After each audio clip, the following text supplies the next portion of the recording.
Calon Gubernur Jawa Timur nomor urut 1, Lulu Nur Hamidah, menggalang dukungan dengan para ulama di Bangkalan, Madura, Jawa Timur. Para kiai dan pengasuh pondok pesantren menyampaikan aspirasi mereka, termasuk soal perkembangan perekonomian dan pembangunan di wilayah Madura. Di hadapan ulama, Lulu akan memaksimalkan pembangunan di Pulau Madura dengan mendorong masuknya industri. Lulu akan menambah anggaran untuk 4 kabupaten di Pulau Madura. Calon Gubernur Jawa Timur nomor urut 2, Khofifah Indar Parawansa, melakukan kunjungan ke Kabupaten Pasuruan, Jawa Timur. Khofifah menghadiri kegiatan pelantikan pengurus anak cabang dan ranting Muslimat NU se-Kabupaten Pasuruan, Jawa Timur. Khofifah juga mengikuti kegiatan peringatan Maulid Nabi Muhammad SAW dan bersilaturahmi ke sejumlah pondok pesantren di Bangil, Pasuruan.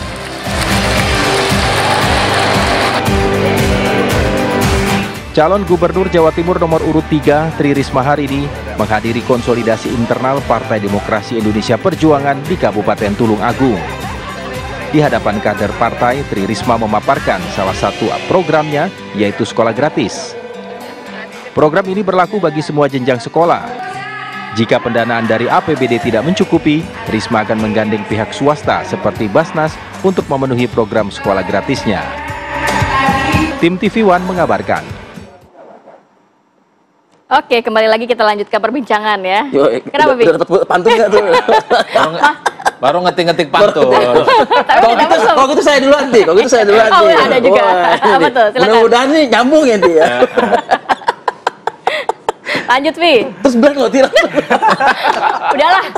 Mas Adi, udah siap? Oh, siap dong. Ya. Oh, silakan Mas Adi, silakan. Langsung. Beli galon di pasar pagi. Cakep. Jangan lupa beli batik Bang Saat. Cakep. Semua calon mulai umbar janji-janji. Cakep. Tapi jangan hanya jualan politik sesaat. Ayam kate, makannya tempe. Cakep. Nyok rame-rame, nyoblos calon gubernur ente. Masuk itu, Bang. Berarti udahan ini judulnya. Ini kita mirip-mirip palang pintu ini. Anda menekankan apa tadi? Janji-janji gitu. Dan Lupa dengan janji sesaat gitu. Iya. Kenapa tuh? Ya karena memang ada kecenderungan soal janji politik, visi misi, itu lain hal dengan apa yang terjadi. Diimplementasikan pada saat 5 tahun menjabat. Betul. Kalau kita cek misalnya satu-satu, mulai dari Anies, kemudian Ahok, Jokowi, dan gubernur-gubernur sebelumnya, kita cek persentase apa yang dilakukan dengan janji mereka yang ratusan itu kan sedikit. Makanya bagi saya, sederhana saja sih berpikir tentang Jakarta ya. Soal banjir, tentang macet, pekerjaan, kemiskinan, bahwa ekonomi itu jangan hanya terpusat di HI dan sekitarnya, tapi sekitarnya itu Jakarta Barat, Jakarta Timur. Iya. Jakarta itu bukan hanya selatan yang ngomongnya campur-campur gitu loh, Pak. Tapi Circle Jakarta tuh luas ya. Kan itu yang sebenarnya. Kalau soal banjir, ya tentu sejak zaman Nabi Nuh juga ada banjir, Pak. Nggak ada kemacetan, nggak ada polusi. Tapi kan orang itu hanya ingin melihat apa usaha secara konkret dan serius yang ingin dilakukan oleh gubernur. Pernah misalnya sungai-sungai di sekitar itu sudah dibetulin, dirapihkan. Anies bikin resapan, sumur resapan dan seterusnya. Kan orang Jakarta itu hanya ingin lihat apa yang secara maksimal dilakukan oleh gubernurnya. Bukan dia hanya selfish dan asik dengan dirinya. Setelah jadi gubernur, memoles untuk menjadi pemimpin the next misalnya. Presiden, kan nggak mau juga orang Jakarta. Itu yang saya kira memang apa-apa yang disampaikan itu harus mulai terukur dan mulai diuji. Makanya warga Jakarta kalau ada calon ngomong canggih-canggih, apa kontrak politiknya? Tanya ke mereka.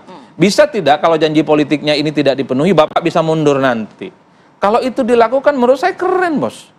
Ketika ada janji misalnya apapun gratis, bikin rumah di atas stasiun, bikin rumah di atas pasar, tanya kapan itu selesai. Kalau selesainya 10 tahun yang lagi nggak perlu janji, Pak. Bisa tidak misalnya selokan-selokan yang katanya ini persoalan sederhana nggak perlu ribet selesai?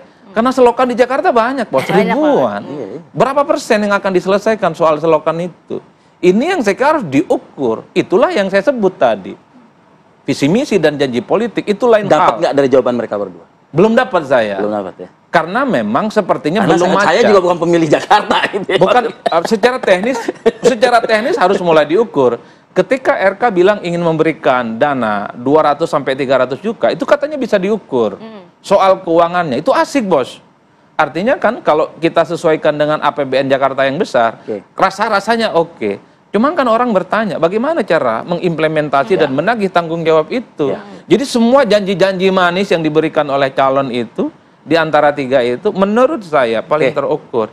Ini yang kemudian menjadi penting, karena kita selalu menganggap Jakarta itu adalah pemilih rasional. Bagaimana cara mengukur visi misi, bagaimana cara meminta pertanggungjawabannya, supaya ini bukan hanya sebatas janji surga, setelah terpilih tidak berbuat apa-apa. Kan itu yang paling penting. Aldi dan Farouk, ini kesempatan Anda untuk lebih meyakinkan publik begitu ya, melalui paslon Anda itu. Artinya begini, kalau emang benar-benar serius ketemu sama tokoh masyarakat Betawi dan lain sebagainya, bertemu dengan memberikan janji, visi misi dan lain sebagainya. Tapi faktanya ketika memimpin, mereka tetap aja jadi korban. Mereka tetap aja nggak juga membaik kehidupan mereka begitu ya di beberapa wilayah. Apa keyakinan yang bisa Anda sampaikan? Aldi dulu deh. Yang pertama kita harus melihat sosoknya, rekam jejaknya, dan programnya. Saya sekali lagi sepakat dengan Pak Adi ini bahwa rasionalitasnya. Nah, saya bisa sampaikan bahwa Mas Pram dan Bang Dul adalah orang yang apa adanya, tidak pernah mendenialkan masa lalunya. Dan apa adanya, Mas Pram adalah orang Jawa yang hidup sudah lama di Jakarta, berKTP Jakarta, mencari nafkah di Jakarta, besar di Jakarta, berjuang di Jakarta, tetap dipanggil Mas Pram. Bang Dul memang orang Betawi, dari dulu dipanggilnya Bang Rano Karno, Bang Dul. Itu udah mencirikan bahwa mereka berdua ini adalah sosok apa adanya, memang ya apa adanya untuk masyarakat. Terus yang kedua, programnya sangat rasional dan bisa diukur. Buktinya apa? Untuk keberpihakan kepada seluruh masyarakat Jakarta, seluruh elemen, orang Betawi maupun bukan Betawi, dan bahkan seluruh masyarakat yang mencari nafkah atau kehidupan yang layak di Jakarta. Ada 3 program yang sangat diunggulkan. Pertama, WiFi gratis. Ini impact-nya besar untuk mempermudah produktivitas, pendidikan, ya kan? Dan ini sangat terukur, sangat memungkinkan. WiFi gratis sampai ke tingkat RT RW, yang dimana ini berkesinambungan juga dengan CCTV ke tingkat RT RW, yang dimana untuk menjaga keamanan. Banyak kaum pekerja perempuan yang selama ini terkena tindak pelecehan seksual, ya kan? Begal. Nah, ini bisa dicegah dengan CCTV 24 jam yang terkoneksi dengan WiFi. Jadi ini program-programnya kenapa rasional? Karena terintegrasi semuanya. Sampai yang ketiga adalah WFA dan WFE, work from home, work from everywhere. Yang dimana ini bisa mengurangi kemacetan, menurunkan stres di Jakarta, mental health lah bahasanya, kan kita melakukan pencegahannya juga salah satunya dengan work from home, work from everywhere lah. Terus habis itu yang paling penting bahwa ini adalah kunci dari meningkatkan produktivitas, yang dimana milenial, Gen Z, masyarakat Betawi, non-Betawi, siapapun itu bisa bekerja dari manapun dengan suasana baru, ya kan? Yang dimana berarti ini sangat rasional. 3 program unggulan ini sangat rasional dan sangat bisa dieksekusi, dan impact-nya sangat besar. Karena apa? Karena di Jakarta ini banyak hal-hal yang dapat menjadi bottleneck sehingga produktivitas di Jakarta ini menurun. Itu sebenarnya concern utamanya. Oke. Mas Farouk gimana, Mas Farouk? Tapi tadi Mas Adi menyatakan siap nggak kalau misalnya programnya nggak jalan nih, 2 tahun mundur gitu? Oh siap. Saya tahu banget karakternya Mas Pram. Beliau akan malu ketika beliau tidak bekerja keras, bahkan dicap tidak dapat menyelesaikan tugasnya. Oke, Mas Farouk.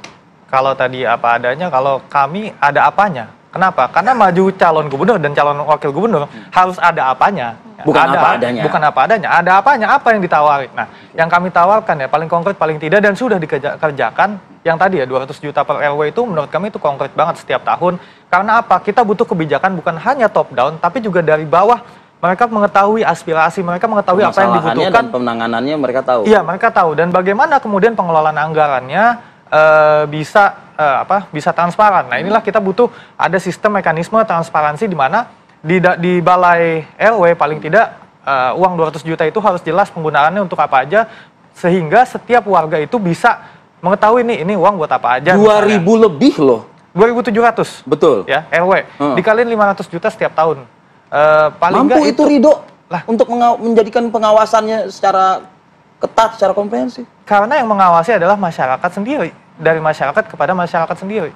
Karena itu diberikan transparansi kepada seluruh masyarakat RW yang ada di sana, semua bisa mengakses itu dan semua bisa melihat itu. Itu satu, terkait dengan program 200 juta per RW. Kemudian ada yang namanya kredit mesra. Kredit mesra ini adalah kredit yang diberikan kepada UMKM, utamanya ibu-ibu ya. Dan ini spesifik diberikan dengan berkelompok. Jadi minimal 5 orang lah gitu. Dalam satu kelompok itu kan diberikan kredit sampai dengan 5 juta rupiah yang itu saling tolong-menolong. Artinya ketika ada yang gagal kredit gitu ya, itu semua harus bersama-sama bertanggung jawab. Dan ini sudah dilakukan oleh Ridwan Kamil di Jawa Barat pada waktu itu bekerja sama dengan Bank Jabar Bandung ya. Dan yang ketiga, ini yang masih kita akan kerjakan, yaitu tadi terkait dengan hunian-hunian yang yang vertikal ke atas. Kenapa ini penting? Karena tadi ya, menurut kami bukan hanya bisa WFH, tapi ini konsepnya adalah bekerja di sana, tinggal di sana, work, play, live di situ semuanya. Karena pada realisasinya nggak semua pekerja itu bisa melakukan work from home ya atau work from anywhere. Realita kehidupannya ternyata seperti itu. Nah, terakhir kita tutup kesepian tanpa kekasih. Cukup sekian, terima kasih. Kesepian tanpa kekasih. Baik, terima kasih banyak Mas Farouk, Mas Aldi, Mas Adi sudah bergabung pada pagi hari ini dan memberikan pantun yang luar biasa sekali. Sehat selalu. Assalamualaikum semuanya. Waalaikumsalam warahmatullahi wabarakatuh. Si Ateng bawa kayu. Thank you.